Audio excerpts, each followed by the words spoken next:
म्हणून ब्रह्मेशान पर्वते वाढणी नाही जीवाते तेथून मग वरवते ब्रह्मकिती.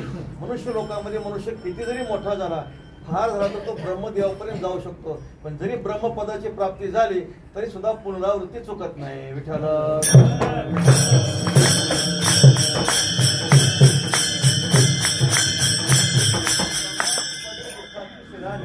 इंद्रपदादिके नाशिवंती होती म्हणून आसक्तीने धरावी त्याची. नामदेवने गोड वर्णन करतात. इंद्रपद असेल ब्रह्मादिक पद असेल मनुष्याने सत्कर्माचं आचरण करून ब्रह्मपदापर्यंत जरी गेला तरी सुद्धा पुनरावृत्ती मनुष्याची कधीही चुकत नाही. म्हणून मनुष्य जन्माचं श्रेष्ठत्व कशामध्ये असेल तर ते भगवत दर्शनामध्ये आहे. विद्यते हृदय ग्रंथी छिद्यंते सर्व संशया शियंते चाष्य कर्मानी तस्मिन दृष्टे परावरे. परावराच्या दर्शनामध्ये जीव काय होत असतो? कृतार्थ होत असतो. मनुष्याच्या जीवनामध्ये जोपर्यंत ब्रह्मदर्शन होत नाही परमात्मा दर्शन होत नाही तोपर्यंत मनुष्याची काय होत असते महाराज? सारखं भ्रमंती चालू असते. क्षण ऐकतोय नाही विसावा 984 घेतल्या धावा भोंडीती पाठी लागल्या हवा लागो आगे नावा माझ्या मीपणा आता पुरे ऐसे भरोवरी रंक होईल राहीन द्वारे तुझा दास मी दिन कामारी तुका म्हणे करी कृपा आता. परंतु काय असतं मनुष्याला त्याचा विसर पडत असतो. विसराचं चिंतन करत असताना शास्त्र सांगते स्वाभाविक विसर आहे आणि एक नैमित्तिक विसर आहे. जीवाला काय? जीवाला परमात्म्याचा स्वाभाविक विसर आहे. तुकाराम महाराज सांगता माया रूपे असे मोहिलेसे जन भोगिती पतन नाना करे. देव धर्म सांगी पडेले सकल विषय गोंधळ गाजत असे. रात्रंदिवस न पुरे कुटुंबी समाधान दुर्लभ दर्शन ईश्वराचे. महाराजांनी म्हटले तुका म्हणे आत्महत्यारे घातके थोरवती चुकी नारायणी. त्यांना देवाचा विसर पडलाय असंही वाटत नाही. विठ्ठल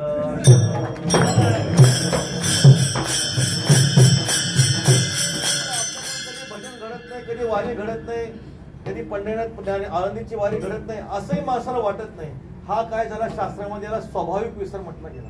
ज्ञानोबाला सांगता अवाटली आस्था बुद्धी विषय सुखची परमावधी जीवतय सौपादी आवडे लोकाचे प्राणिया कामी भर द्याची वरी आदर म्हणून पडिला विसर आत्मबोधाचा. तुम्हा आम्हाला जो विसर असतो तो स्वाभाविक विसर असतो. संतांना विसर पडतो तो नैमित्तिक विसर पडतो. आहे की नाही?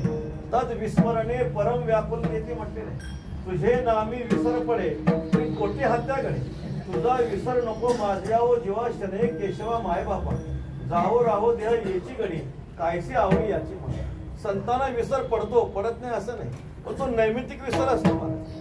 मग तो जगदगुरु तुकोबरायांची मागणी आहे हेची दान दे गा देवा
माझी सर्व जोडी. एका भक्ताचं वचन आहे. तो भक्त असं म्हणतो परमात्म्याच्या चिंतनामध्ये आमचा एक क्षण जरी वाया गेला स हानीस तन महच्छिद्रम या मुहूर्त क्षणामापे वासुदेवानं चिंतन, त्यासारखी जगामध्ये कोणती हानी नाही. एक क्षणभर जरी आम्ही देवाला विसरलो तर जगामध्ये त्यासाठी कुठलीही मोठी हानी नाही असं म्हटलं गेलंय. म्हणून जीवाला जो विसर पडतो तो स्वाभाविक विसर पडत असतो. साधू पुरुषाच्या ठिकाणी विसर असला तरी तो नैमित्तिक विसर असतो. परत त्यांचं जे काही चिंतन असतं. म्हणून तर संत महात्मे काय करतात, परमात्म्याला प्रार्थना करतात, गुण गायेन आवडी त्याची माझी सर्व जोडी. आम्हाला काय करा, तुमचं जे काही चिंतन आहे तुमचं चिंतन आमच्या हातून अखंड घडून घ्या. चिंतने सरे तो धन्य धन्य का सकळ मंगळ मंगळाची देहत वासे प्रारब्ध आदे याचा मी कसे वाहू भात. सर्व माझा काळ तुझ्या चिंतने काया वाचेमध्ये. आमच्या आयुष्यातला जो काही काळ आहे, आमच्या आयुष्यातला काळ काय झाला पाहिजे, भगवत चिंतनामध्ये गेला पाहिजे, नाम चिंतनामध्ये गेला पाहिजे. संत महात्म्यांची अंतःकरणातली इच्छा आहे. शरीराने, वाणीने आणि मनाने अखंड अशा प्रकारे काय झालं पाहिजे, मोबाईलचं चिंतन झालं पाहिजे.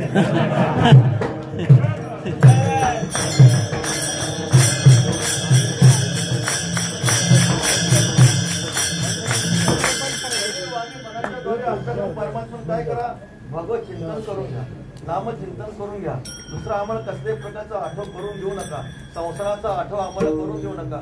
तुमचं स्मरण काय राहिलं पाहिजे, आमच्या मुखामध्ये, वाणीमध्ये, बुद्धीमध्ये, शरीरामध्ये नित्य राहिलं पाहिजे. अशा प्रकारची मागणी महाराज करत आहेत. म्हणून आपला जेवढा आयुष्याचा काळ परमात्मा चिंतनामध्ये जातो तो काळ सार्थक असतो. काळ सार्थक केला त्यांनी धरिला मनी विठ्ठल.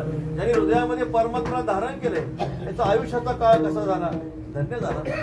महाराज वर्णन करतात, ज्यांनी भगवत चिंतनामध्ये, नामचिंतनामध्ये आपला आयुष्याचा काळ घालवला त्यांचा जो काही काळ आहे, काळाची सत्ता ते नाही घटिका पंढरी ना एका आठवीचा. सदा काळ गणना घडी आयुष्याची पण कथेची वेळेची आज्ञा नाही.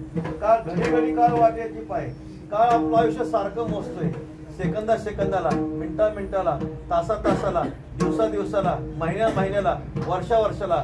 जेवढा काळ आपला चिंतनामध्ये जातो तेवढा काळ कधीच मोजत नाही. विठ्ठल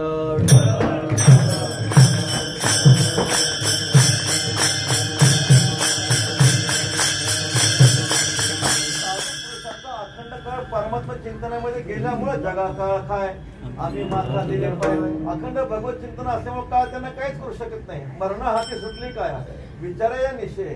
परंतु आपला काळ भगवत चिंतनामध्ये न गेल्यामुळं काळ आपला काय करतो, आपलं आयुष्य मोजतो. काळ कधी घेऊन जातो काही सांगता येत नाही. म्हणून तो काळ धन्य आहे, तो काळ भगवत चिंतनामध्ये, नामचिंतनामध्ये गेलेला आहे. कारण अशी वासनाच मुळात होत नाही. आपण कालच सांगून गेलो, 3 गोष्टी अत्यंत दुर्लभ आहेत. मनुष्यत्व, मोक्षत्व आणि महापुरुषांची संगती. भगवत भक्ती करण्याची इच्छा माणसाला होतच नसते.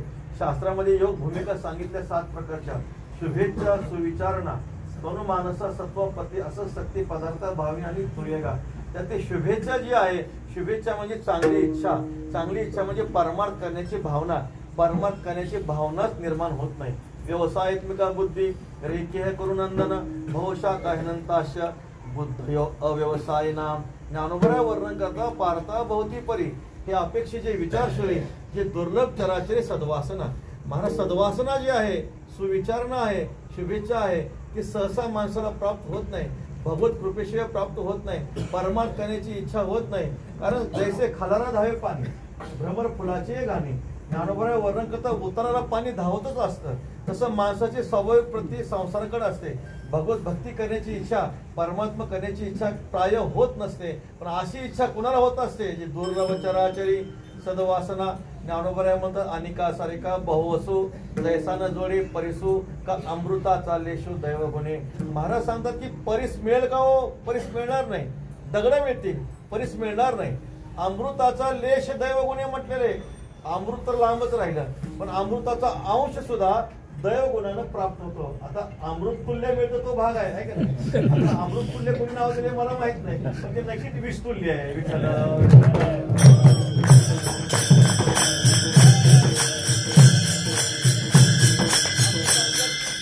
चहा पितो, त्याचं 5 मिनिट आयुष्य कमी होतं. तो दररोज चहा पितो, घाबरू नका, चहा पिणं बंद करा.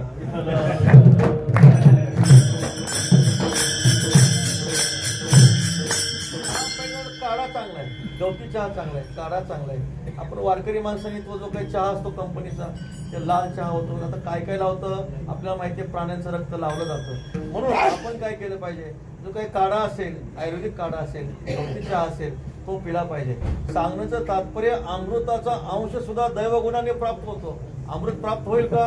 अमृत प्राप्त होणार नाही. तैसी दुर्लभ जे सद्बुद्धी, जे परमात्माची अवधी, तैसा गंगेसी उददी निरंतर. तशी जी दुर्लभ आहे ती सद्बुद्धी आहे. एकहा असं म्हटलंय, व्यवसायात्मिका बुद्धी एकहा, आणि बहुशाखा अनंत हा ही अव्यवसायात्मिका बुद्धी आहे.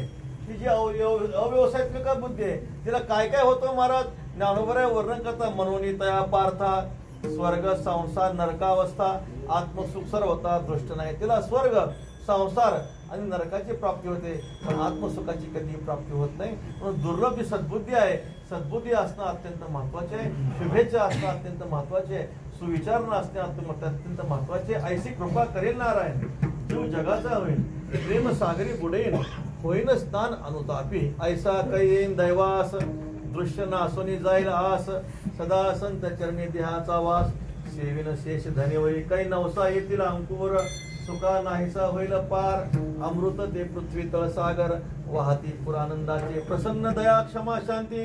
काही नवविधा होईल भक्ती, भोगैन वैराग्य संपत्ती, मनोरथ कळती तै पुरले, तुकया बंधू म्हणे सांग, नव्हे तुझे निरसेना पांग, मनोनी घातले साष्टांग, पांडुरंगा चरणावरी. ऐशी कृपा करेल नारायण, काही देखता होईल डोळी, सकळा बुद्धी मूर्ती सावळी, जेव्हा नाव भूमंडळी, जळी स्थळी काष्टी पाशाने.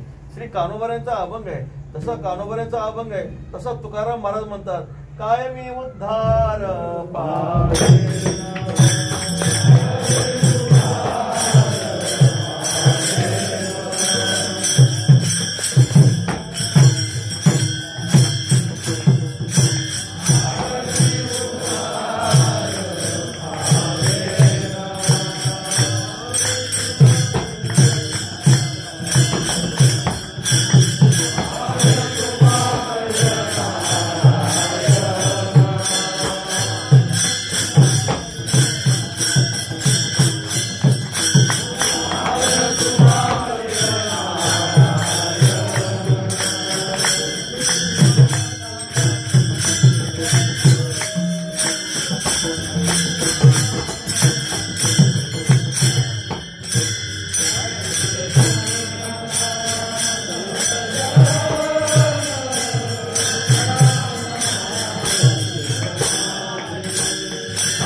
काय कृपा करील नारायण, ऐसे तुम्ही सांगा संतजन करा, समाधान चित्त माझे. ही अवस्था प्राप्त होणं अत्यंत महत्वाचे आहे. पुसावेसे जे वाटे, जे जे भेटे तयासे, देव कृपा करील माझं काय लाज राहील. आता आळंदी क्षेत्रामध्ये राहत असतो आम्ही.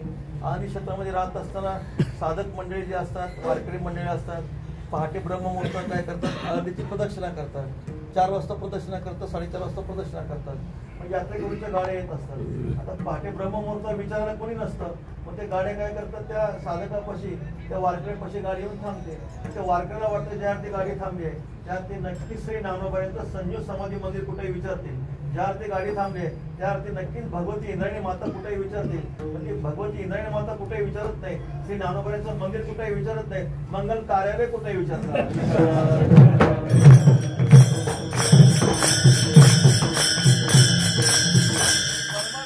वासना होणं अत्यंत दुर्लभ आहे. माऊली सांगता, पाहे पा शरीराच्या गावा, जाया लागे आले पांडवा, तो कार्यार्थ आगवा सांडून या इंद्रिय ग्रामीचे राजविधी अहम ममतेच्या जल्पवादी विकारांतराचे मांदी मिळवताती मनोनी ते माती चुकले ज्ञानोबराय वर्णन करतात दुःख शोकाच्या घाई मारिले याची सेची नाही हे सांगाव्या कारणकाईचे ग्रासिले माया असे सद्वासना होणं अत्यंत दुर्लभ आहे प्रकाश ते कॉपी पात्रे असं म्हणते एका विरळा महापुरुषाच्या अंतःकरणामध्ये भक्ती करण्याची वारी करण्याची परमार्थ करण्याची वासना होते आणि वासना असे एखादा महान भाग्यवान साधक आहे त्या महान भाग्यवान साधकाच्या अंतःकरणामध्ये भक्ती करण्याची वारी करण्याची इच्छा निर्माण झाली आणि इच्छा निर्माण झाल्यानंतर अंतःकरणामध्ये तळमळ निर्माण झाली केव्हा माझ्यावर देवाची कृपा होईल काही देखता होईल डोळे केव्हा काय हे निवतील डोळे सुखते देखुनी सोहळे संचित कैसे ते न कळे होतील डोळे वास ऐशी चिंता करी सदा सर्व काळ आणि सत्कर्माचा परिपाक झाला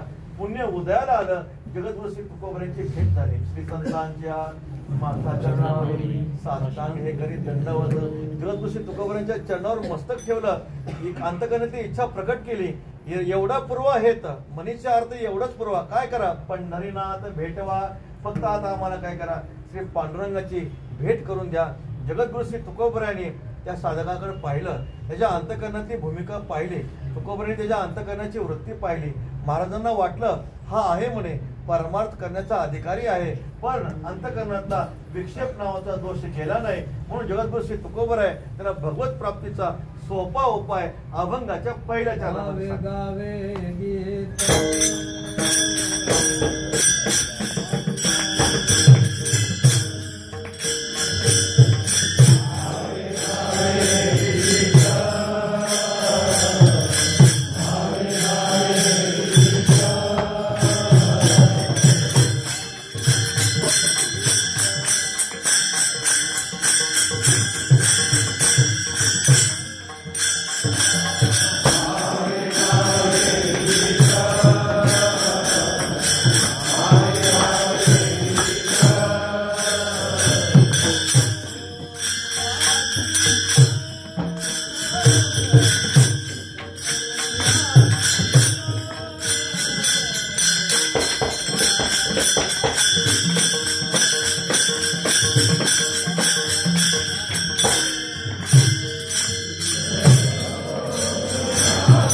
महाराजांनी त्याच्या अंतःकरणाची अवस्था पाहिजे तुझं व्हावा आहे ते तर हा सुलभ उपाय परमात्मा प्राप्तीची इच्छा आहे पण अंतःकरणातला मल विक्षेप दोष गेला नाही त्यासाठी महाराजांनी सांगितलं तू काय कर शुद्ध अंतःकरणाने काय कर परमात्म्याचं भजन कर तो म्हणतो महाराज मला भजन करायला सांगताय शास्त्र सांगतं भजन करण्यासाठी काय पाहिजे हो स्वराचं ज्ञान पाहिजे तालाचं ज्ञान पाहिजे पण आम्हाला आता स्वराचं ज्ञान पण माहित नाही तालाचं ज्ञान नाही बरं दुसरं तुम्ही सांगताय गीत गा गीत गायचं कोणतं नेमकं गीत गायचंय राष्ट्रगीत गायचं का भावगीत गायचं मला सांगा ना तर तुकाराम महाराज सांगतो राष्ट्रगीत गाऊ नको भावगीत गाऊ नको तुला गायचंय ना गासी तरी एक विठ्ठलाची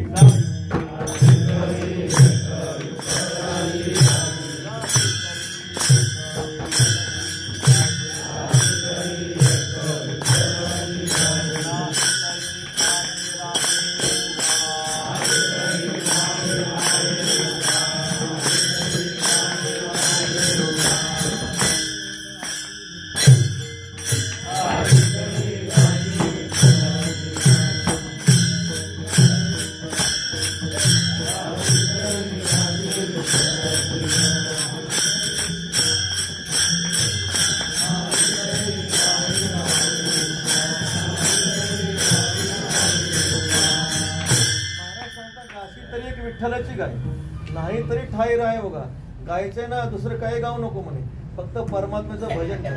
त्या साधकांनी शंका घेतली, महाराज तुम्ही सांगताय भजन करा, पण भजन करण्यासाठी तालाचं ज्ञान पाहिजे, मृदंगाचं ज्ञान पाहिजे, पेटीचं ज्ञान पाहिजे. श्री तुकोबाराय सांगतात बाबा भगवंताच्या भजनासाठी तालाचं ज्ञान नसतं तरी चालतं, आहे का नाही, पेटीचं ज्ञान नसतं तरी चालतं. कारण परमात्मा तो काय परमात्मा तालाचा भुकेला नाही. गिरिधरला आला तो भावका भुका राग कला नाही जानत तुका.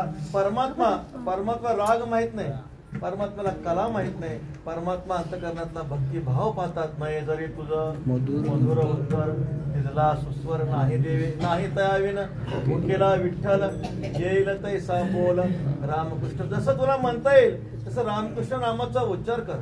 तुला तालाचं ज्ञान नसू दे, अशा प्रकारे मृदंगाचं ज्ञान नसू दे, गायनाचं ज्ञान नसू दे, पण तरी सुद्धा तू काय कर, परमात्म्याचं काय कर, भजन कर. मग भजन करत असताना फक्त एक पथ्य सांगितलं, काय कर, भावे गावे गीत शुद्ध करून या चित्त. भावे गीत गावे, चित्त शुद्ध करून या भावे गीत गावे. अंतकरण शुद्धीपूर्वक परमात्म्याचं भजन केलं पाहिजे. अंतकरण शुद्धीपूर्वक जर परमात्म्याचं भजन केलं नाही तर ते परमात्म्याचं भजन परमात्म्याला प्राप्त होत नाही. करून या शुद्ध मन नारायण स्मरावा. महाराज सांगतात अंतकरण शुद्धीपूर्वक परमात्म्याचं भजन झालं पाहिजे, ते भावनेनं झालं पाहिजे, प्रेमानं झालं पाहिजे. नाहीतर आपण भजन करतो ते प्रेमानं नसेल, अंधापुढे दीप. महाराज सांगतात प्रेमाविन भजन नाकाविन मोती अर्थाविन पोती वाचुनी काय.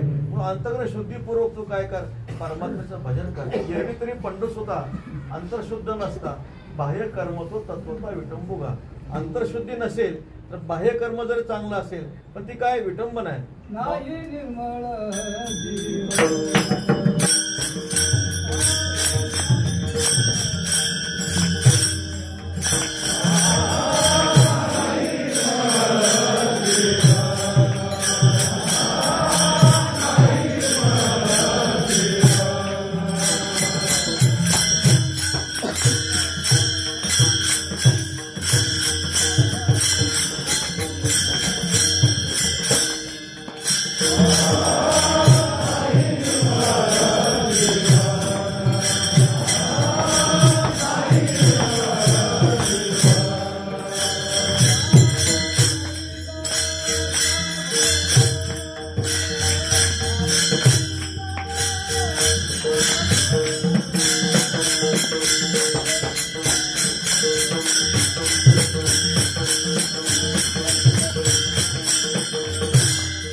पाणी जर शुद्ध नसेल, पतंजलीची किती साधनं लावली तर काय उपयोग होणार आहे का.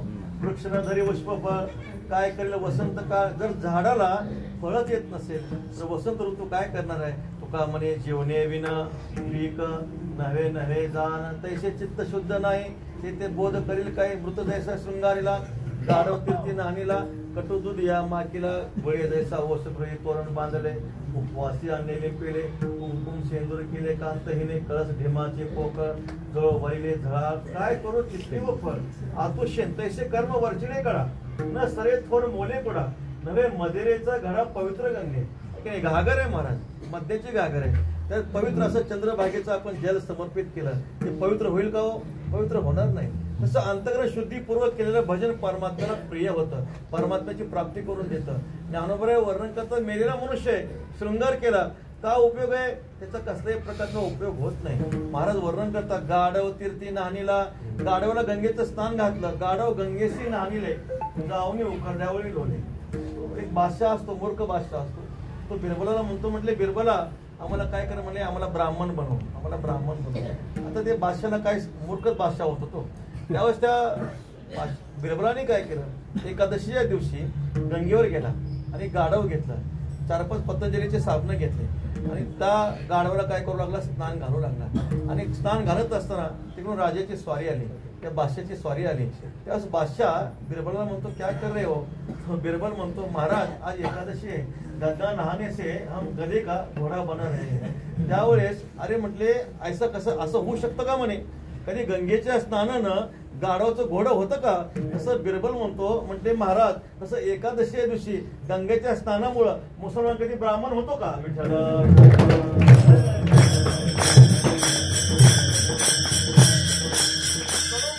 किती गोळ घाला महाराज, कडवटपणा जाणार नाही. सुंदर घर आहे, सुंदर घर आहे, त्या घरात राहिलाच कोणी नाही, त्याला तोरण बांधलंय, काय अर्थ आहे का, कायच अर्थ नाही महाराज. 7 दिवसाचा उपवास आहे, 7 दिवसाचा उपवास आहे, सुंदर जिलेबीची पंगत आहे महाराज, 7 दिवसाचा उपवास आहे. म्हटलं या तुम्हाला जेवायला वाढतो. त्या पोटाला सगळी जिलेबी बांधली महाराज. पोट भरेल का हो, पोट भरणार नाही. उपवासी अन्य लिंपिले, कुंकुम सेंदूर केले कांत हिने. ज्ञानोबरांचे वचन किती गोड आहेत बा. कळस ढिमाचे पोकळ, जळ वरिले झळाळ, काय करू चित्रे व फळ आतोशेन. तद्वत मनुष्य महाराज सांगतात, अंतकरण जर शुद्ध नसेल तर ते परमात्म्याचं भजन परमात्म्याला प्राप्त होत नाही. अंतकरण शुद्धीपूर्वक केलेलं भजन जे आहे ते परमात्म्याला प्राप्त होतं. ते चित्त शुद्ध कसं असलं पाहिजे. 17व्या अध्यायामध्ये भाव संशुद्धी पदावर ज्ञानोबा खूप गोड वर्णन करतात. तरी सरोवर तरंगे सांडिले आकाश में, का चंदनाची उरगी उद्यान जैसे, नाना कळा वैश्य में चंद्रो, का सांडिला आदि नरेंद्र, नातरी शिरस समुद्र मंदरा चढे. ज्ञानोबा वर्णन करता सरोवर आहे, पण तरंगानं लाटेनं सोडून दिलेलं आहे. ते सरोवर आपल्या मूळ स्वरूपामध्ये आहे. चंदनाची उरगी उद्यान जैसे, चंदनाचा बगीचा आहे, पण चंदनाच्या बगीच्याला सर्पाचं वेष्टन असतं. पण सर्पणी काय केलं, त्या बगीच्याचा काय केला, त्याग केला. माऊली वर्णन करतात की जेव्हा मंदार पर्वताची रवी केली आणि समुद्र मंथन केलं, तेव्हा शिर समुद्र ढवळला. तिथून मंदार पर्वताची रवी काढून घेतली. क्षीरसागर कसा आहे, आपल्या मूळ स्वरूपामध्ये आहे. तैसे नाना विकल्प जाळे, सांडून गेले सकाळी, मन राहे का केवळे स्वरूपेचे. तसं अंतकरणातले मनातले सगळे विकल्प आहेत, संशय आहेत, ते सगळे निघून गेले. ते मूळ मन कसं आहे, आपल्या मूळ स्वरूपामध्ये आहे महाराज. ज्ञानोबा वर्णन करतात, हेवली जैसे अंगिके हेव नेदी निजांग.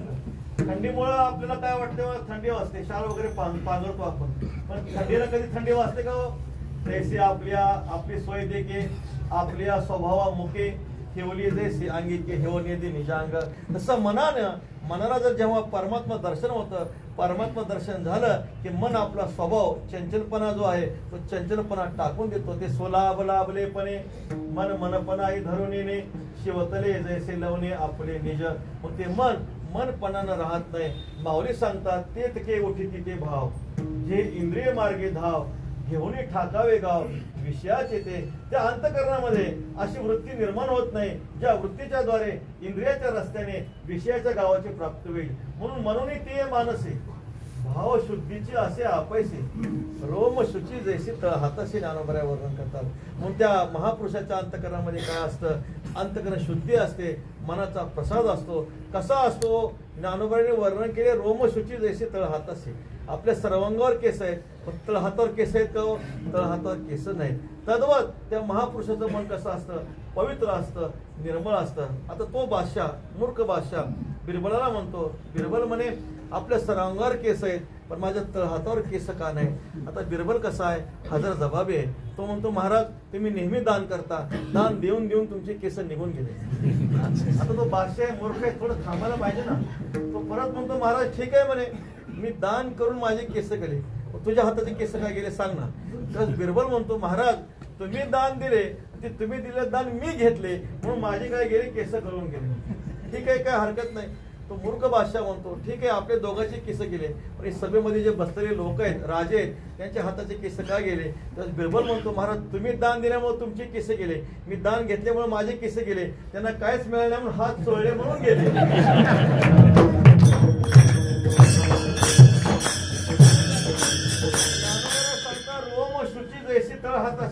आपल्या तळहातावर रोमशुची आहे, एक सुद्धा केस नाही. तसं त्या मनुष्याचं, महापुरुषाचं अंतकरण कसं असतं, पवित्र असतं, निर्मळ असतं. सकळ चिंतामणी शरीर जरी जाय अहंकार समूळ आशा, निंदा हिंसा नाही कपट देहबुद्धी, निर्मळ स्फटिक जैसा. महाराज वर्णन करतात, मन शुद्धता काय करीशी माळा, तन मन धन दिले पुरुषोत्तमा, आशा नाही कवनाची, तुका म्हणे तो परिसाहुनी आगळा, काय महिमा वर्णू त्याची. मग अशा अंतकरण पूर्वक काय केलं पाहिजे, परमात्म्याचं भजन केलं पाहिजे. महाराज सांगतात, भावे गावे गीत शुद्ध करून या चित्त, अंतकरण चित्त मन पवित्र करून भावाने प्रेमाने, कारण भावे विन भक्ती, भक्ती विन मुक्ती, बळे विन शक्ती बोलवणे, भाव बळे आकळे गिरवी नाकळे, करत यावळे तैसारी, भावे विन देव नकळे निसंदेह, देवा कारणे भाव तस्मात. परमात्मा फक्त अनन्य भावाने, परी त्याची भक्ती ऐसी, पर्जन्याची सुटिका जैसी, धरा वाचून आणणारीशी गती नेणे.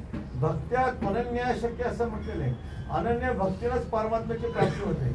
म्हणून तर त्या परमात्म्याच्या, आपण परमात्मा स्वरूपामध्ये प्रवेश करू शकतो, परमात्म्याला जाणू शकतो. प्रवेष्टूंच द्रष्टूंच असं म्हटलेलं आहे. आपण परमात्म्याला तेव्हाच जाणू शकतो, अनन्य भक्तीच्या द्वारे जाणू शकतो. आणि ती अनन्य भक्ती कशाद्वारे करायची आहे, अन्य आश्रयानाम त्यागा, अन्य आश्रयाचा त्याग करून फक्त परमात्म्याचा आश्रय घेऊन आपण काय केलं पाहिजे, परमात्म्याचं भजन केलं पाहिजे, शुद्ध प्रेमानं केलं पाहिजे. कारण तो परमात्मा थोर प्रेमाचा भुकेला, हाची दुष्काळ तयाला अंतरीची घेतो गोडी, पाहे जोडी भावाचे. परमात्मा फक्त अंतकरणातला भाव पाहतात. वरपंग आपण किती उपचार केले, व्यवहारामध्ये एखादा पाहुणा आपल्या घरी आला, त्या पाहुण्यावर आपलं प्रेम नसलं, वरून जरी आपण गोष्ट सांगताना गेलं तरी तो पाहुणा प्रसन्न होतो. पण देवाचं तसं नाही. देवावर आपलं प्रेम नाही, वरून तुळशीचा हार आणलाय, दूध आणलंय, परमात्मा प्रसन्न होईल का हो? परमात्मा प्रसन्न होणार नाही. जाणे अंतरीचा भाव तोची करीतो उपाव, न लगे सांगावे मागावे, जेवे भावे अनुसरावे, अविनाश घ्यावे फळ धीर धरुणी. म्हणून परमात्मा येर पत्र पुष्प फळे भजावे विसकेवळ, वाचून आमचा लाग निष्कळ. भक्ती तत्व हे इतर जे आहे निमित्त मात्र आहे. परमात्मा फक्त आपल्या अंतकरणातला जो काही भाव आहे, अंतकरणातला भक्तिभाव पाहत असतात. देवी शबरी मातेचे चरित्र खूप गोड आहे. शबरी मातेने परमात्म्याची वाट पाहिली. गुरुजींनी सांगितले की देव येतील, भेटतील. किती वर्ष वाट पाहिली महाराज, त्या काळाला मर्यादा नाही, त्या वेळेला मर्यादा नाही. आयुष्यभर परमात्म्याची वाट पाहिली. नित्य नवा, नित्य नवी गोडीला वाट पाहिली महाराज. तुका म्हणे मना पाहिजे अंकुश, नित्य नवा दिस जागृतीचा. आपला उल्हास तेवढा टिकत नाही, ऐक नाही, वारी आली की तेवढा उल्हास राहतो, पण परत आपला उल्हास राहत नाही. पण नित्य नवा उल्हासाने दररोज परमात्म्याची वाट बघावी. शेणाने सारवून घ्यावं. जी काही फुलाच्या अशा प्रकारे 17.5 रांगोळी काढावी. आणि जेव्हा देव आज येतील, सुंदर अशा प्रकारची जी बोरं आहे, ते बोरं परमात्म्यासाठी फळं आणावे. आणि मग सोन्याचा दिवस आज अमृती पाहिला. परमात्मा आले, आल्यानंतर जी काही सुंदर प्रकारची बोरं होती, भगवान परमात्मा आले. सोन्याचा दिवस उजाडला. आज परमात्मा गोपाळा रे तुझे ध्यान लागो म्हणा, आणून विसंबे जगत रे जीवन. आल्यानंतर परमात्मा आवडीने बोरं खाऊ लागले. खात असताना लक्ष्मण भैयाने पाहिलं, म्हटले मैया थोडे बोरं टवकारलेले दिसतात म्हणे. तसं मैयाने सांगितलं, भैया मी स्वतः खाऊन पाहिलेत, गोड आहेत तेच देवाला दिलेत. म्हटले पहा किती अंतकरणातला भाव आहे. जी गोड बोर आहेत तेच देवाला दिलेत. आपलं तसं नसतं. सत्यनारायण करायचं म्हणलं तर खिडकी सोपारी ठरलेलं आहे. 10 वेळा दुकानात नेल्यानंतर न चालणारा गुळगुळीत पैसा आपला देवाजवळ असतो. म्हणजे जे देव चालत नाही, फळं असतात बघा, ते सगळे हिरवे फळं, म्हणजे देवाने खाल्ल्यानंतर दातच दुखला पाहिजे, म्हणजे असे सगळे फळं असतात. म्हणजे देवाला देताना जे काही चालत नाही ते सगळं देवाला द्यायचं.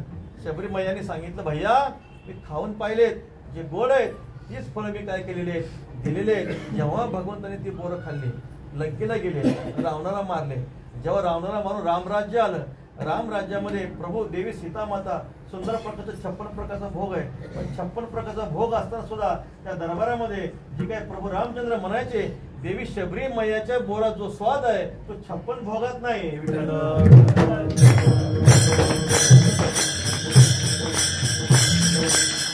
अंतकरणाचा जो भाव आहे, परमात्मा भाव काय करत असतात, ग्रहण करत असतात. परमात्मा प्रेम ग्रहण करत असतात. कृष्ण परमात्मा आले, शिष्टाई करण्याकरता आले. परमात्मा शिष्टाई करायचीच नव्हती, युद्ध करायचं होतं. परमात्म्याला कौरवांना मारायचं होतं. शिष्टाई मोडली गेली. आणि तो जो काय असताना दुष्ट दुर्योधन म्हणतो देवा, त्याचा देवा तो देव म्हणतच नव्हता. कृष्णा तो परमात्म्याला परमात्मा मानितच नव्हता. गवळ्याचा पोरे असं मानित होता. मोघाशा मोह कर्मानो मोग ज्ञाना विचित सहा, अशी वृत्ती होती त्यांची. म्हटले काय करा म्हणे, जेवायला चला. आता भगवंताने नियम सांगितला, जेवण कुठं करायचं असतं तुला माहिती का? म्हणजे एक तर काय असलं पाहिजे, प्रेम असलं पाहिजे, एक तर प्रेम असलं पाहिजे आणि भूक असलं पाहिजे. तुझं माझ्यावर प्रेम नाही, मला भूक नाही, मी जेवणार नाही. विठ्ठल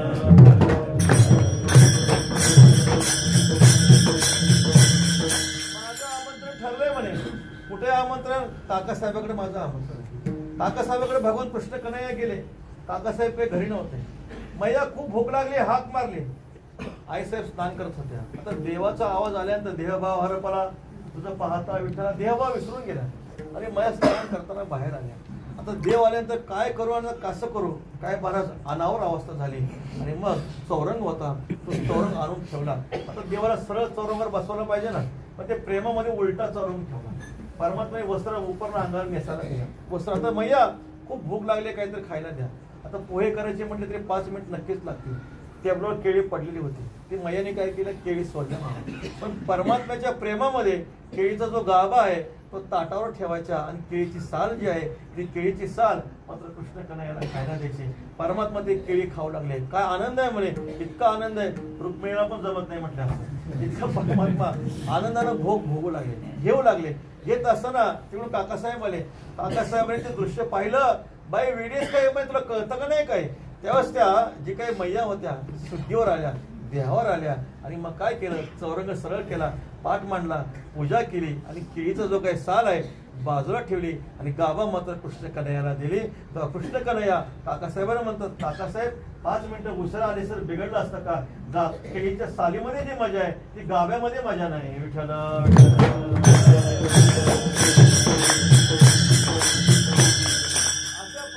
परमात्मा आहे, भावाचा असणारा भुकेला आहे. अंतःकरणातला शुद्ध भाव परमात्मा काय करतात, ग्रहण करतात. भावे गावे गीत शुद्ध करुणिया चित्त. तुम्हाला परमात्मा दर्शन करायचे, तुझं व्हावा आहे देव, तरी हा सुलभ उपाय, अत्यंत सोपा उपाय आहे. देवाने काय केलेलं आहे या अभंगामध्ये परमात्मा प्राप्तीचा सोपा उपाय सांगितला. पण ते उपाय करत असताना जेव्हा आपण वैद्याकडे जातो, वैद्याकडे गेल्यानंतर आपण रोगाचं निदान सांगतो. रोगाचं निदान सांगितलं वैद्य औषध देतो.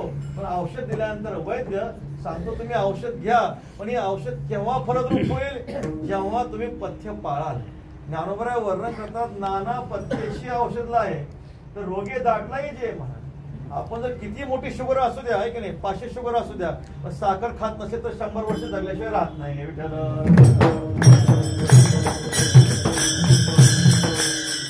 साखरी खातो, गोळ्या खातो, शुगर वाढल्याशिवाय राहणार नाही. तसं ज्ञानोबराय वर्णन करतात, पथ्येशी औषधला आहे, रोगे दाटलाही जे. पथ्य सांभाळलं, औषध घेतलं तर रोग जरी शरीरामध्ये असला तरी तो जगल्याशिवाय राहत नाही. सर जगद्गुरू श्री तुकोबरायांनी परमात्मा प्राप्तीचा सोपा उपाय सांगितला, सोपं वर्म सांगितलं, पण त्याला 4-5 पथ्य सांगितले. त्यातलं पहिलं पथ्य अभंगाच्या 3ऱ्या चरणात सांगतात.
गुणदोष मनानानी, अनेकांचे गुणदोष कानी मनानानी. महाराज वर्णन करतात, पथ्य सांगितलं, परमात्म्याचं भजन करा. पण परमात्म्याचं भजन करत असताना पथ्य खूप महत्वाचं आहे. पथ्य जर आपण पाळलं नाही तर ते भजन वाया गेल्याशिवाय राहत नाही. इंद्रियाचे नेम नाही, मुख्य राम म्हणून काय. इंद्रियाला संयमन नसेल, राम राम म्हणतोय, त्याला काय अर्थ आहे का? त्याला कसल्याही प्रकारचा अर्थ राहत नाही. राम नाम तो सब कुछ कहे, ठाकुर चोर जिस नाम से ध्रुव प्रल्हाद तरे ओ नाम कुछ और. रामनामाचा उच्चार तर सर्वच करतात, पण ज्या राम नामानं ध्रुव प्रल्हाद श्री प्रल्हाद महाराज तरले, ते नाम कुछ वेगळं आहे म्हणे. म्हणजे सांगण्याचं तात्पर्य इंद्रियाचं संयमन असलं पाहिजे, काही नियम असले पाहिजे, न सरे ते भक्ती विठोबाचे पाहिजे. उपरती नाही जेथे चित्ता, जिथे चित्ताला उपरम नाही ती भक्ती परमात्म्यामध्ये प्रवेश करू शकत नाही. मग त्यातलं पहिलं पद्य श्री महाराज सांगतात, काय करा अनेकांचे का आणि गुणदोष मनानानी. इतरांचे जगातले जे गुणदोष आहे, थोडंसं आपण चिंतन केलं तर ही सृष्टी जी आहे गुणदोषात्मक आहे. महाराज पाहता ठाया ठाव जातो अंतरोनी देव, नय वाटो गुणदोषी मना जतन येविषयी. त्रिगुणात्मक सृष्टी आहे महाराज, सत्वगुणात्मक, रजोगुणात्मक आणि तमोगुणात्मक. मुनी देवा त्रय लाविले, मुनी लोकी तिकुटी पाडली, चतुर्वर्णा घातली सिनानी मुळगे. माऊली वर्णन करतात, कैसा लोह विन कांबळा, माती विन मोदळा, जळे विन कलोळा होणे आहे, तैसे न होणी गुणाचे, सृष्टीच्या रचना रचे, ऐसे नाहीच गा साची वस्तुजा. तसं लोकरीशिवाय घुंगडी होत नाही, मातीशिवाय पुतळा होत नाही, पाण्याशिवाय लाट निर्माण होत नाही, तसे या जगातली एकही वस्तू गुणाशिवाय होत नाही. जिथं गुण आले तिथं दोष आलेच. महाराज विठ्ठल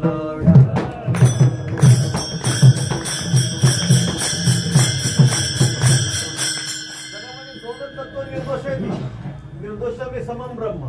एक परमात्मा निर्दोष आहे. तुका म्हणे तैसा सज्जनापासून पाहता अवगुण भेट नाही. दोनच तत्व आहेत महाराज. हे दोनच वस्तू कसे आहेत? निर्मळ आहेत, पवित्र आहेत, परब्रह्मस्वरूप आहेत, शुद्ध आहेत. परंतु इतर जगाचं आपण चिंतन करा, कुणी असो गुणदोषात्मक सृष्टी आहे. काय ठिकाणी आपल्याला गुण दोषेल, काय ठिकाणी आपल्याला दोष दिसेल. संत महात्मे सांगतात, गुणाचंही वर्णन करू नका, दोषाचंही वर्णन करू नका. स्तवनी नरा केला आयुष्याचा मातेरा, नारायणाचे लोपे घरली अवघीच पापे. लोकांची स्तुती करण्याची काय हरकत नाही मला, आहे की नाही? वैष्णवांची स्तुती करा, वारकऱ्याची स्तुती करा, पण संसारिक लोकांची स्तुती करू नका. महाराज सांगतात, स्तवनिया नरा केला आयुष्याचा मातेरा. निंदाही करू नका, कारण निंदा करायची काही आवश्यकता नाही. जगत जे आहे गुणदोषात्मक असल्यामुळं कुणामध्ये काहीतरी गुण असणारच आहे, कुणामध्ये काहीतरी दोष असणारच नाही. असा एकही मनुष्य नाही ज्याच्याकडे सर्व गुण आहेत, असा एकही मनुष्य नाही ज्याच्याकडे सर्व दोष आहेत. काहीतरी गुण नक्कीच असणार आहे. किती जरी मनुष्य दोषी असला तरी काही ना काही गुण असल्याशिवाय राहत नाही. म्हणून महाराज सांगतात, प्रकाराचे 3 तुका म्हणे केले जन. म्हणून अनेकांचे जे गुणदोष आहेत त्या गुणदोषाचा उच्चार आपण कधी करू नये. जसं महाराज सांगतात, गुणदोषाचा उच्चार करू नका, त्याला व्यावहारिक भाषेमध्ये निंदा म्हणा. निंदा कुणाची करू नका, निंदा कुणाची ऐकू नका. असो खळायचे फार आम्हा तयाचे उपकार, करीती पातकाची धुनी मोल न घेता साबणी. तुकाराम आपण व्यवहारामध्ये म्हणतो निंदकाचे घर असावे शेजार. हे काय गात्याचं प्रमाण नाही बरं का, असं म्हणतात लोक. निंदकाचे घर असावे शेजार म्हणजे काय होतं? निंदक काय करतो? निंदक परोपकारी आहे महाराज. तो काय करतो? आपलं पाप साबण न लावता घालवतो. विठ्ठल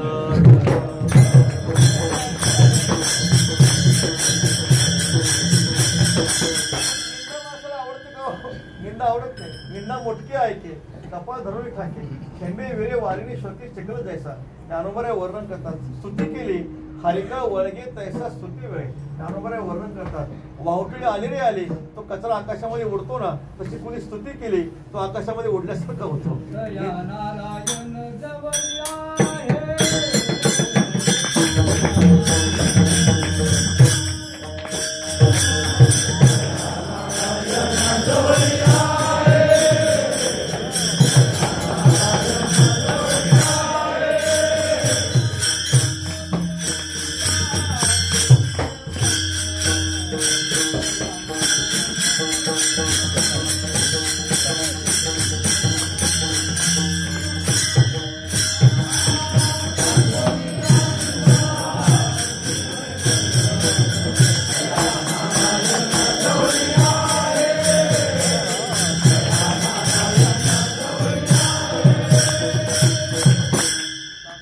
का स्तुतीचे वचन तया नारायण जवळ आहे. कुणाचं प्रमाण आहे? वा, टाकून या निंदा, स्तुतीचे वचन. निंदा टाकून द्या, स्तुती टाकून द्या. त्याला परमात्मा दर्शन झाल्याशिवाय राहत नाही. एक तुकाराम महाराजांचा अभंग आहे. महाराज सांगतात, कासे या गुणदोष पाहू अनेकांचे, मज काय त्यांचे उणे असे. काय पाप पुण्य पाहू अनेकांचे, मज काय त्यांचे उणे असे. नष्ट दुष्ट पण कवनाचे वानू, तयाहून आणू अधिक माझे. कुचर खोटा कोण मजा असे आगळा, तो मी पाहू डोळा आपुले. महाराज सांगतात, गुणदोष मी कुणाचे पाहू, नष्ट दुष्ट पण मी कुणाचं पाहू. जरी माझं अंतकरण पाहिलं तर माझ्यासारखा दोषी कोणी दिसत नाही. संत श्रवणी कबीर महाराज सांगतात, बुरा देखे जो मैं चला, बुरा न मिला कोय. जब अपना दिल खोजा तो मुझसे बुरा न मिला कोय. जगामध्ये शास्त्र सांगतं, जगामध्ये शास्त्र सांगतं, नेहमी जगाचे गुण पहा आणि स्वतःचे दोष पहा. विठ्ठल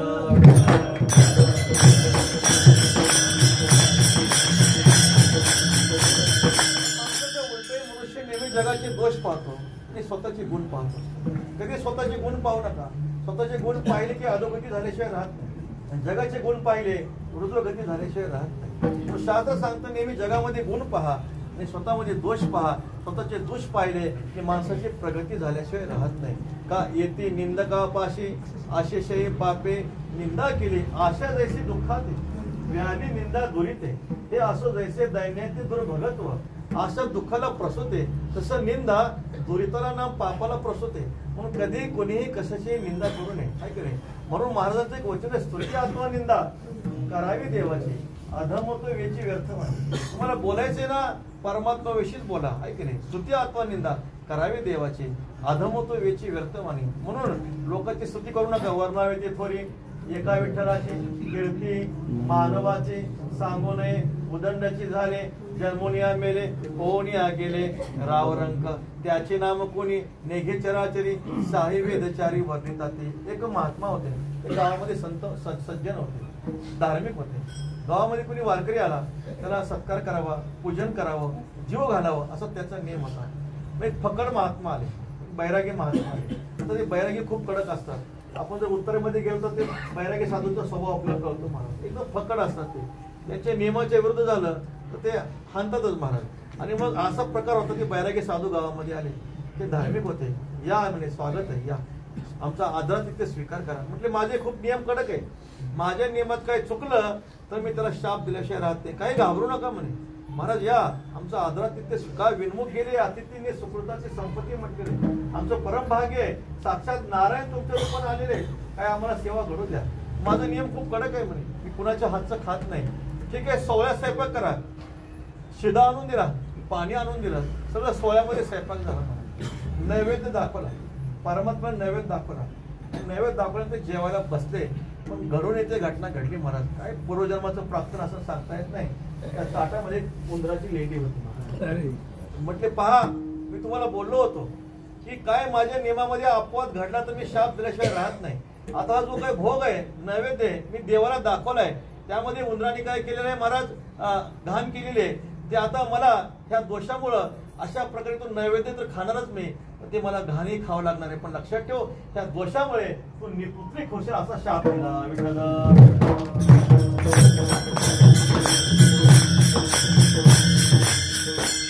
सज्जन होते, धार्मिक होते, त्यांची काही चूक होती का? काही चूक नव्हती. सोहळ्यात स्वयंपाक केला, पाणी दिलं, शिदा दिला, नमस्कार केला, नमस्कार केला. दया संता भांडवल. तुमचं संतांचं भांडवल जर काय असं तर क्षमा आहे, दया आहे, शांती आहे. क्षमा करा, माझा यात कसल्याही प्रकारचा दोष नाही, अन्याय क्षमा करा. ते साधू होते, क्षमाशील वृत्तीचे होते. ठीक आहे, म्हणजे लक्षात आलं म्हणे, तुझा दोष यामध्ये काही नाही, मला कळले म्हणे. आता लक्षात ठेव, हा दोष घडलेला आहे, तुला आम्ही शाप दिलाय, पण ह्या दोषाचं शालन करायचं असेल तर तुझी लोक निंदा करतील असं वाग म्हणते. 30 दिवस तुझी निंदा करतील असं लोक वाग. आता घरातला गावातला जर सज्जन मनुष्य असेल, त्याची गावामध्ये कोणी निंदा करेल का? कोणी निंदा करणार नाही. आता सांगितलं साधूने तुझी निंदा करतील असं वाग. काय केलं पाहिजे? त्या शापापासून आपण वाचलो पाहिजे. 30 दिवसाची आपल्याला मुदत दिलेली आहे. आणि मग त्यांनी काय केलं, गावाच्या बाहेरच्या ज्या स्त्रिया होत्या, नामच्या वेश्या होत्या, त्यांना बोलवलं. म्हटले या, तुमचा जो पगार असेल तो आम्ही पगार देऊ म्हटले. फक्त एकच करायचं, दुपारी 12 वाजता गावातल्या वेशीमध्ये मी रथ घेऊन येईल. तुम्ही आलं, तुम्ही दोघी जणींनी यायचं. मी रथात बसल्यानंतर तुम्ही दोघींनी माझ्या शेजारी बसायचं. पूर्ण गावाला प्रदक्षिणा घातल्यानंतर तुम्हाला परत मी वेशीपर्यंत सोडेन, परत तुम्ही तुमच्या घरी निघून जायचं. त्यावेळेस त्या स्त्रिया म्हणतात, महाराज असं केलं तर लोक तुम्हाला नावं ठेवतील, लोकांनी नावं ठेवा म्हणूनच मला करायचंय म्हणते. आणि मग ठरल्याप्रमाणे दररोज तो जो काय धार्मिक साधू असणारा जो आहे, सज्जन आहे, गावाच्या वेशीमध्ये रथ घेऊन जातो. त्या स्त्रिया शेजारी बसतात आणि परिक्रमा करताना गावातील लोक पाहतात, म्हणे बघा बघा म्हणे गावातला धार्मिक आहे, सज्जन आहे, पण भ्रष्ट झाला, दिवसा स्त्रिया घेऊन फिरतो म्हणे. अशा प्रकारे लोक काय करू लागले, निंदा करू लागले. सगळं पाप हळूहळू नष्ट होऊ लागलं महाराज. 5 दिवस झाले, 10 दिवस झाले, 15 दिवस झाले, 25 दिवस झाले, 29 दिवस झाले, शेवटचा दिवस उजाडला महाराज. थोडं पाप शिल्लक राहिलं होतं. लोकांनी खूप निंदा केली, भ्रष्ट झाला, पाप करू लागला. शेवटच्या दिवशी गावाला परिक्रमा केली आणि परिक्रमा करताना जेव्हा त्या वेशीला सोडण्यासाठी तो धार्मिक मनुष्य त्या रथाजवळ आला, वेशीजवळ आला, आल्यानंतर ते वेशीच्या जवळ एका वारकऱ्याचं घर होतं. ते वारकरी तो घरामध्ये पोथी वाचत होता, ज्ञानेश्वरी वाचत होता. त्या वारकऱ्याची पत्नी घरातला जो काही केर आहे तो केर टाकण्यासाठी बाहेर आल्या. त्या धर्मपत्नी बाहेर आल्यानंतर 30 दिवसामध्ये त्यांना ते दृश्य पाहिलं. दृश्य पाहिल्यानंतर त्यांची वृत्ती बिघडली, धर्मपत्नीची वृत्ती बिघडली आणि पळत पळत देवघरामध्ये आल्या. अहो मालक, चला चला म्हणे, किती मोठा अधर्म चाललाय, आपल्या गावातला धार्मिक हा दिवसा ढवळ्या वेश्येला घेऊन फिरतोय. असं बोलल्यानंतर तो जो काही वारकरी आहे तो वारकरी पोथी ठेवतो आणि काय करतो, अंगणामध्ये येतो, ते दृश्य पाहतो. वारकरी हा अंतर्ज्ञानी असतो. वारकरी हा अंतर्ज्ञानी असल्यामुळे तो म्हणतो, बाई मूर्खाईस म्हणे, तुला माहित नाही, ह्या धार्मिकाचं, त्या सज्जनाचं सगळं पाप संपलं होतं, फक्त 2 टोपली पाप शिल्लक राहिलं होतं. म्हणजे 2 टोपली पाप तू पाहिल्यामुळं एक टोपली तुझ्या डोक्यावर पडलं, दुसरं टोपलं माझ्या डोक्यावर पडलं.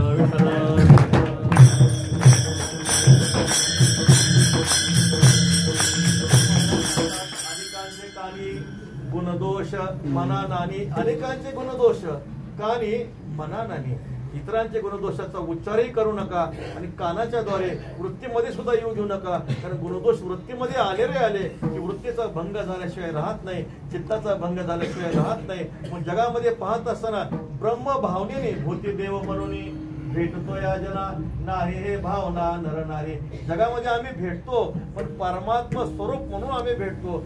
अवघी देवरूपी तुझी देवा, वंदू भावे करू सेवा. हे सगळे रूप तुझे, त्या भावनेने आम्ही काय करतो, परमात्मा आम्ही तुमची पूजा करतोय. अशा प्रकारे जगद्गुरू तुकोबरांनी त्या साधकाला सांगितलं, देवाचं भजन करायचंय ना, मग देवाचं भजन कर, पण कुणाच्याही गुणदोषाचा उच्चार करू नका. असं एक पथ्य तुकाराम महाराज सांगितलं. पुढचं पथ्य महाराज अभंगाच्या 4थ्या चरणात सांगितलं.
संतांच्या चरणाजवळ तुकोबाऱ्या सांगता आता एक नियम कर, काय कर, घरामध्ये गावामध्ये संत महात्मा आले, साधू पुरुष आले, श्री संतांच्या चरणावरील दंडवत साधू पुरुषांना वंदन कर, नमस्कार कर.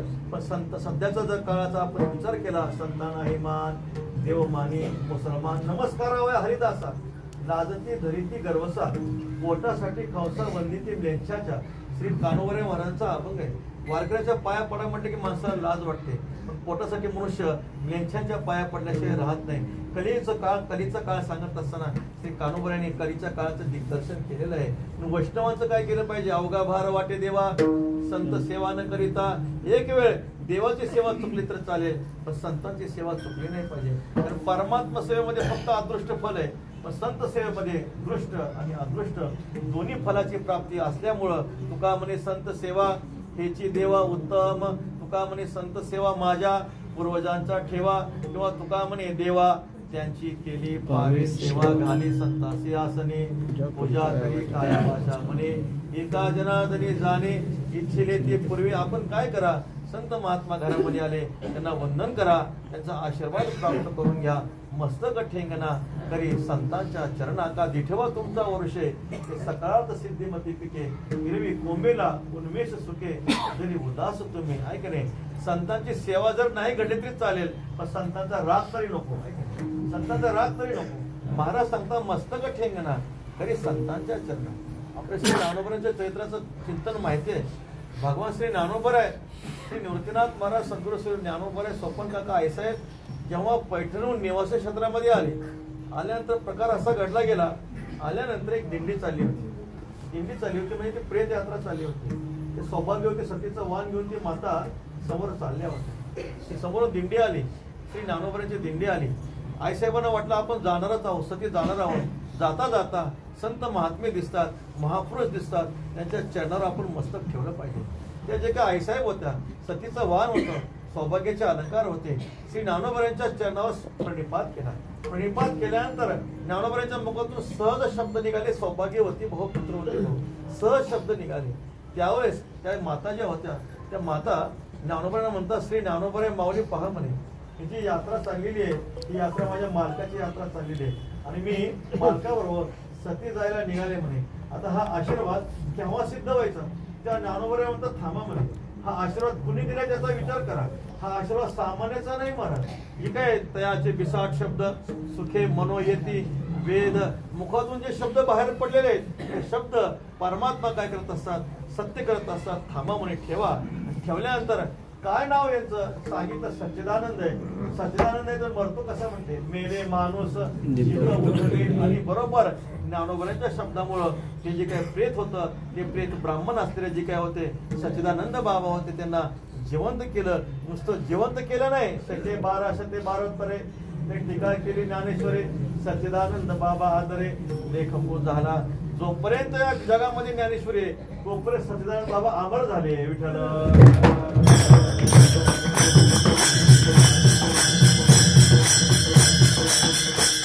घडलं कशामुळं? फक्त एकच कारण, ज्ञानोबरांच्या चरणावर मस्तक ठेवलं. संत महात्म्याच्या मुखातून आशीर्वाद असतो. मला आशीर्वाद मागून मिळत नाही, तो काय असतं, अंतकरणाच्या प्रसन्नतेचा हा भाव आहे. आणि आपण एखाद्या साधू पुरुषाच्या चरणावर मस्तक ठेवलं, त्याचं अंतकरण प्रसन्न होतं. आणि अंतकरण प्रसन्न झालं की मुखातून सहज शब्द निघतात. आणि त्या शब्दाचा परिणाम जो आहे त्या जीवाचं कृत कल्याण होत असतं. म्हणून ज्ञानोबा तुकाराम महाराज सांगतात, मस्तक ठेंगणा करी संतांच्या चरणा. साधू पुरुषांच्या चरणावर काय करा, मस्तक ठेवा. तुझं व्हावा हे देव तरी हा सुलभ होपाव. आणखी एक कर, काय कर, महाराज अभंगाच्या पुढच्या चरणात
इच्छी त्याने समाधान नाही. बोलो ऐसे बोले, ज्याने बोले विठ्ठल. आपल्या वाणीचा उच्चार कसा असला पाहिजे त्याचं दिग्दर्शन जगदृष्टी तुकोबरे करतात. कारण बोलण्यामध्ये सर्व घडत असतं महाराज. बातों में बात, बातों में लात आणि बातों में घे शक्कर. बोलण्यामध्ये भांडण होत असतं, बोलण्यामध्ये तुपळी खायला मिळत असते. काय झालं पाहिजे? मधुरावाणी ओटी तुका म्हणे वाव पोटी. महाराज बोलताना गोड बोललं पाहिजे. कसं बोललं पाहिजे? ज्या बोलण्यातून जगाचं कल्याण झालं पाहिजे. तैसे साज आणि मवाळ मिथले आणि रसा शब्द जैसे कल्लोळ अमृताचे वर्णन करतात. संत महात्मा बोलतात. इथं संत महात्मा बोलतच नाही, तो बोलण्याची नाही, बोलता अधिकही निघे तरी कोणाशी वरमिणे लगे, कोणाशी रेगे शंका म्हणे. महाराज वर्णन करतात, महात्मा बोलत नाही पण बोलले प्रार्थना उपाय. जरी लोभे बोलो जाय तरी परिचय तया होय माय बाप. तर संत महात्मा बोलले ते शब्द आपण जर ऐकले आपल्याला असं वाटतं साक्षात आपले मायबाप बोलतात की काय. मग संत महात्मे बोलत असताना कसं बोलतात? थोडं बोलतात, अल्प बोलतात, पवित्र बोलतात, शुद्ध बोलतात, सत्य बोलतात आणि मधुर बोलतात. वाणीमध्ये 12 प्रकारचे दोष सांगितले. विरोधो वादू बळू, प्राणू पाप टाळू, उपहासू चाळू वर्म परशो, आटू वेगो विंदानो आशा शंका प्रतारांमुळे संन्यासिले अवगुणू जिया वाचा. आपल्या बोलण्यामध्ये 12 दोष नसले पाहिजे. विरोध हो, आपल्या बोलण्यातून भांडण निर्माण नाही झालं पाहिजे. वाद बळ म्हटलेलं आहे, विरोध निर्माण नाही झाला पाहिजे. आपल्या बोलण्यातून तंट्याला उत्तेजन मिळालं नाही पाहिजे. प्राणू पाप टाळो, आपल्या बोलण्यातून प्राण्यामध्ये पाप करण्याची प्रवृत्ती निर्माण नाही झाली पाहिजे. उपहास, कुणाचा उपवास आपल्या बोलण्यातून नाही घडला पाहिजे. उपहास चाळू, फसवणूक कोणाची नाही झाली पाहिजे. आशा, आपल्या बोलण्यातून कुणाला आशा नाही लागली पाहिजे. तर माणसं म्हणतात उद्या तुमचं काम करतो पण तो काय काम करतच नाही, असा महिना निघून जातो. म्हणजे आपल्या बोलण्यातून कुणाला आशा नाही लागली पाहिजे. शंका,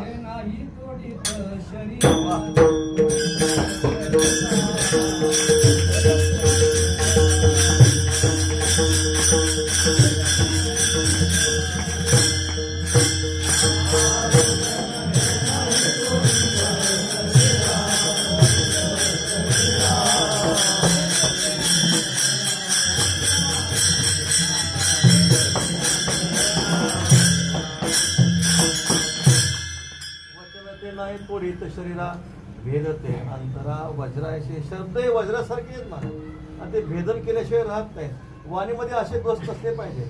आशा, शंका, आपल्या बोलण्यातून कुणाच्या मनामध्ये शंका निर्माण नाही झाली पाहिजे. प्रतारणा, आपल्या बोलण्यातून कुणाची फसवेगिरी नाही झाली पाहिजे. आशा, शंका, प्रतारणू हे संन्यासी अवगुणू जिया वाचा. उपहास, आशा, शंका, प्रतारणू महाराज वर्णन करतात. आपल्या बोलण्यामध्ये दुराग्रह नसला पाहिजे, आवेश नसला पाहिजे, हट्ट नसला पाहिजे, कपट नसलं पाहिजे. आणि असं जे बोलणं आहे ते परमात्म्याला प्रिय झालेलं बोलणं आहे. शास्त्र सांगतं सत्यम ब्रूयात प्रियम ब्रूयात न प्रियात सत्यम अप्रियम प्रियंच अनृतम ब्रूयात एष धर्म सनातनः. सत्य बोला, गोड बोला. काय काय माणसं गोड बोलतात पण खोटं बोलतात, त्यालाही महत्व नसतं. काय काय माणसं खरं बोलतात पण ते खरं इतकं कटू असतं त्याला कसल्याही प्रकारचा अर्थ नसतो. चौथीचा मुलगा होता. त्याच्या आईने संध्याकाळी काय दुपारच्या वेळेला डबा घेऊन आले. डबा घेऊन आल्यानंतर आता ओळख करून द्यायची ना. त्याचा मित्र होता बाळू, तुला माहिती का म्हणे समोरून जी बाई दिसते ना माझ्या बापाची बायको आहे म्हणे. विठ्ठल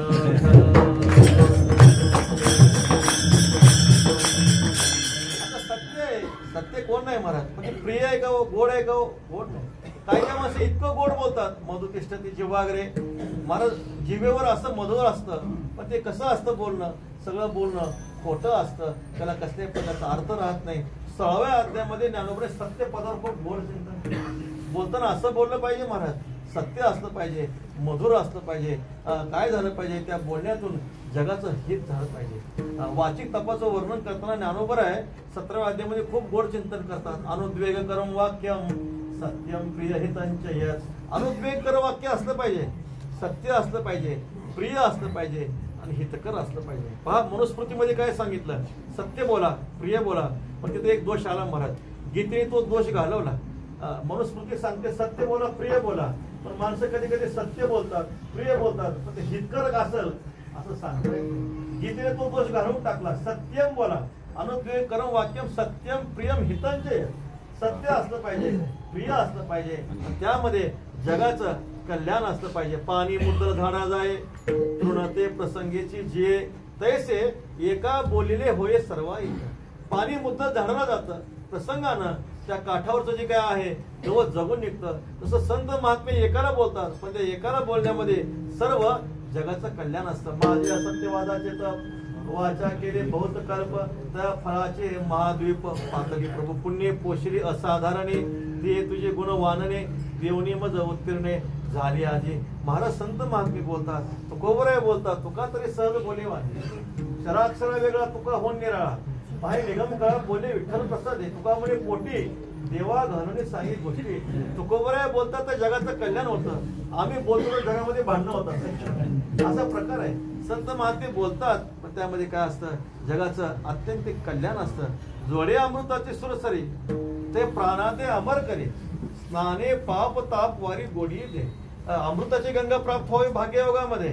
स्नान केल्यानंतर काय होतं, पाप ताप जातं, गोडी मिळते आणि जीव अमर होतो. तैसा अविवेकही फिटे, आपले अनादित्व भेटे, ऐकता रुची न विटे पियुषी जैसे.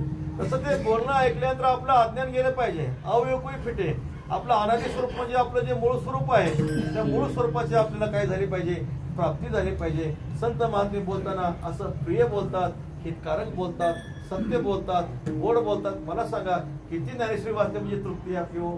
कधीच तृप्ती होत नाही. किती ज्ञानेश्वरी वाचा, किती गाथ्याचं पारायण करा, कधी तृप्ती होते का हो? कधी तृप्ती होत नाही. किती वेळा हरिपाठ म्हणा, किती वेळा भगवंताचं भजन करा, कधी तृप्ती होत नाही. कारण ते जे शब्द आहेत ते सत्य आहेत. महाराज सांगतात ते अक्षरे नव्हती दे का, ब्रह्म साम्राज्य दीपिका, अर्जुना लागी चित्तळिका उदळ्या कृष्णे, तैशी पाठाची ते वाटे, श्लोक पाद लावून जो ओटी, तो ब्रह्म त्याची पुष्टी येईल अंगा. संतांची वचन माणसाला ब्रह्मस्वरूपाची प्राप्ती करून देतात. त्या अक्षरामध्ये मोठी शक्ती आहे महाराज. हे स्वानंद भोगाची सेल भलतयाशीची देईल. महाराज वर्णन करतात स्वानंद भोगाची पंगत ज्ञानोबर आहे, तुकोबर आहे, ह्या अक्षरांच्या द्वारे काय करतात, तुम्हाला आम्हाला प्राप्त करून देतात. म्हणून जी अक्षर आहेत हे अक्षर म्हणजे प्रत्यक्ष आम्हा घरी देव, आम्हा घरी धन, शब्दांची तर रत्ने, शब्दांची शस्त्रे यत्न करू, शब्दाचे आमुच्या जीवाचे जीवन, शब्द वाटू धन जन लोका. तुका म्हणे पहा शब्दाची आ देव, शब्दाची गौरव पूजा करू. म्हणून सत्य भाषण असलं पाहिजे, प्रिय भाषण असलं पाहिजे. धर्मराजांच्या चरित्रातलं एक उदाहरण सांगतो पहा. धर्मराज युधिष्ठिर आहेत, पांडव आहेत, कौरव आहेत, गुरु द्रोणाचार्य आहेत. पहिल्या दिवशी पाठ भरला, पाठशाळेमध्ये सगळे गेले, गुरुकुलामध्ये गेले.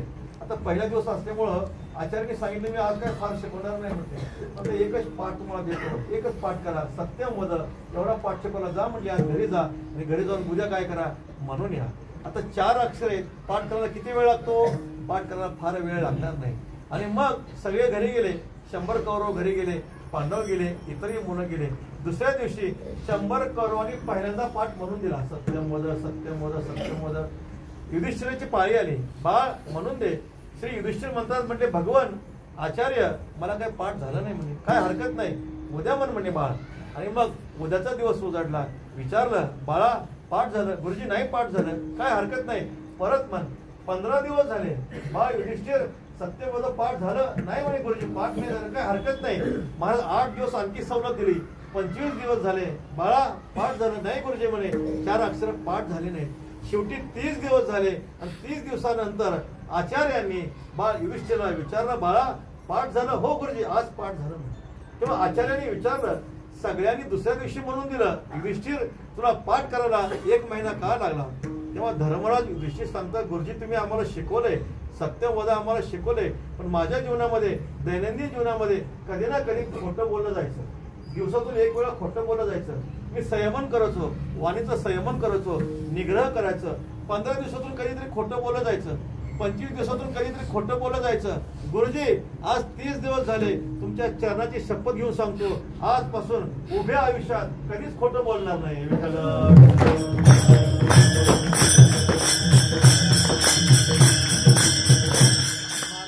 खरे बोले तरी फुकासाठी जोडे हरी, ऐसे फुकाचे उपाय सांडून या वायाचा. एवढं एक वचन पाळलं महाराज सांगतात. दुसरं तप तीर्थ दान धर्म काही केलं नाही तरी चालेल, फक्त एवढा जरी नियम केला, सत्यवचनाचा नियम केला, तरी परमात्मा प्राप्ती झाल्याशिवाय राहणार नाही. आणि ह्या सत्यवचनाचा महिमा असा आहे, सत्यवचनाच्या महिमामुळं धर्मराज युधिष्ठिरांचा कुरुक्षेत्रामध्ये जो रथ आहे असा एक ईद आनंतरी चालायचं महाराज. काय महिमा असेल. आणखी त्यात एक वैशिष्ट्य सांगतो.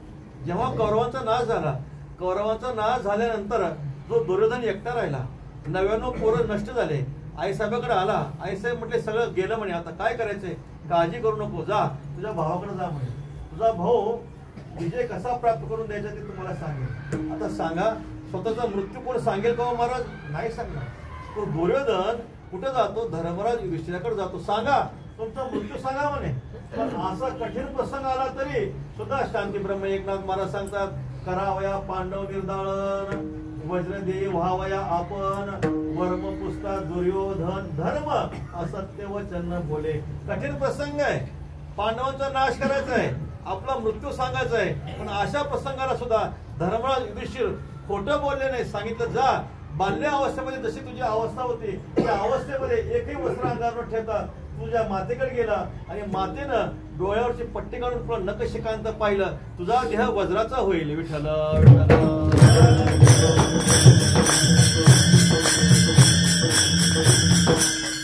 प्रसंग आला तरी मनुष्य धर्मराजाने काय केलं, आपली जी सत्यनिष्ठा आहे ती सत्यनिष्ठा प्रकट केली. असं सांगतात की देवाने धर्मराजाकडून एकदा खोटं बोलून घेतलं, अर्ध सत्य बोलून घेतलं. वधवीने मुखे नारायणे धर्म, अंगुष्ठाच्या कर्मासाठी गेला. महाराज सांगता, असत्य वचन होता सर्व जोडी, जरी लग्न घडी परोपकार, परोपकार असू द्या, लग्न घडी असू द्या, पण जायला पतना याची संधी नाही, साक्ष आहे काही सांगत होते. ऐका, वधविले मुखे नारायणे धर्मा, नारायणे धर्मामुखी वधविले, नरोवा कुंजरोवा. माहित होतं पण देवाला बोलवा लावलं, चतुरांत शिरोमणी, पण अंगुष्ठ त्या कर्मासाठी गेला. महाराज अर्ध सत्य बोललं, अर्ध असत्य भाषण झालं. परिणाम धर्मराज सदेह स्वर्गाला गेले. पण असं सांगतात की अंगुष्ठाच्या कर्मासाठी गेला. एक पायाचा अंगठा जो आहे तो पायाचा अंगठा गळून गेला. लोक म्हणतात जर धर्मराजाचा पायाचा अंगठा गळून गेलाय, आपलं काय काय गळेल म्हणजे. मी म्हणत असतो, आपण पहिली गोष्ट स्वर्गालाच जाणार नाही.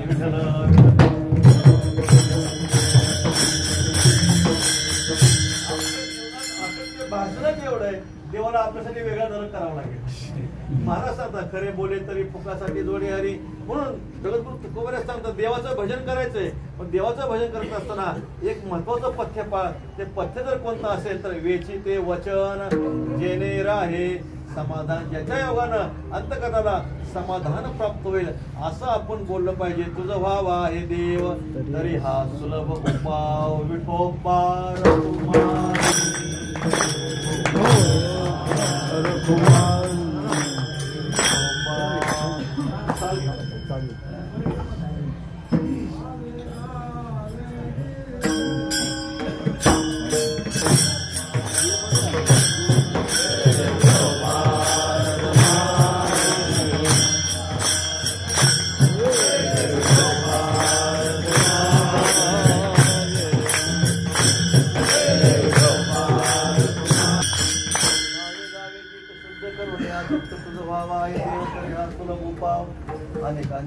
मनोदोष मनानाने मस्तक ठेंगणा करी संतांच्या चरणावेचे वचन जेणे राहे समाधान. तुझं व्हावा आहे देव तरी हा सुलभ उपाव. भगवत प्राप्तीचा सोपा उपाय तुकाराम महाराज सांगतात. परमात्म्याचं भजन केलं, परमात्म्याचं नामचिंतन केलं, सुखे येतो घरा नारायण. फक्त पथ्य सांगितले, 4 पथ्य सांगितले. काय करा, गुरुदोषाचा उच्चार करू नका, गुरुदोष दुसऱ्याच्या मुखातून श्रवण करू नका, साधू पुरुषांचं संतांचं पूजन करा, बोलत असताना सत्य भाषण करा, मृदू भाषण करा, गोड बोला. आणि महाराज सांगतात आणखी एक करा. काय करा, तुका म्हणे फार थोडा तरी परोपकार. फार परोपकार नाही शक्य झाला तरी थोडा तरी करा. नका घालू दूध दयामध्ये सार, ताकाचे उपकार तरी करा. नेदा तरी हेवो नका देऊ अन्न, फुकाचे जीवन तरी पाजा. तुकाराम महाराज म्हणतात, ठीक आहे दूध देणं शक्य नाही, काय हरकत नाही, नका घालू दूध दयामध्ये सार. ताक द्यायला काय हरकत आहे का? ताक द्यायला काहीच हरकत नाही. नेदा तरी हेव नका देऊ अन्न, अन्न द्यायचं नाही ना, देऊ नका. मग फुकाचे जीवन तरी पाजा. फुकटचं पाणी पाजायला काय हरकत आहे, पण ते पाणी सुद्धा आता बिस्लरीचं विकत मिळतंय. असा प्रकार घडला गेला. म्हणून महाराजांनी सांगितले, तुका म्हणे फार थोडा तरी परोपकार, परोपकारी वेचेल्या शक्ती तेने आत्मस्थिती जाणीतली. ते कारोबारी महाराज वर्णन करतात. मग पुण्य परोपकार, पाप ते परपिडा, अनेक नाही जोडा दुजयाचे. पुण्य ते जाणारे भाईनो परोपकाराचे, परपिडा परनिंदारे खरे पाप तयाचे. परोपकार केला. महाराज सांगतात, परोपकारे काया वाचा मन वेची सुदर्शन रक्षित आहे.